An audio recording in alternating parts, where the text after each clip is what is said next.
కృష్ణ, మీలో చాలా మందికి ఒక సందేహం ఉంటుంది. భగవద్గీత ఎవరైనా చదవచ్చా? అసలు ఎవరు చదవాలి? దానికి సమాధానంగా మీకు ఒకటి చెప్తాను. ఏమీ లేదండి, మీకు ఉదాహరణలు చూపిస్తాను. మీకు తెలిసిన పాత్రలో మీకు తెలిసిన వ్యక్తులనే పరిచయం చేస్తాను.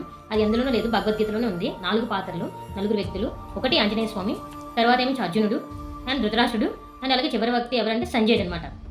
ఆంజనేయ స్వామి ఏమించో భక్తుడు, పరమ భక్తుడు. సో భక్తి కలవారు ఎవరైనా చదవచ్చు. అర్జునుడు ఏమించో మహాయోగ్యుడు. సో యోగ్యత కలవారు ఎవరైనా చదవచ్చు. అండ్ ధృతరాష్ట్రుడు రాజు. రాజు అంటే ఒక గొప్ప స్థాయిలో ఉన్న వ్యక్తే కదండి. గొప్ప ఇన్ ద సెన్స్ వాళ్ళ భావాలు అవ్వచ్చు, ఏదైనా వాళ్ళ ఆచరణలు అనేవి చాలా గొప్ప స్థాయిలో ఉన్న వ్యక్తులు ఎవరైనా చదవచ్చు. అండ్ ఆఖరిది అది అందరికీ వర్తిస్తుంది. మానవులు సగానికి కన్నా ఎక్కువ మందికి అది వర్తిస్తుంది. అదేనండి, ఒక సామాన్య వ్యక్తి, కామన్ పీపుల్ ఎవరైనా చదవచ్చు. సంజయుడు ఎవరండి?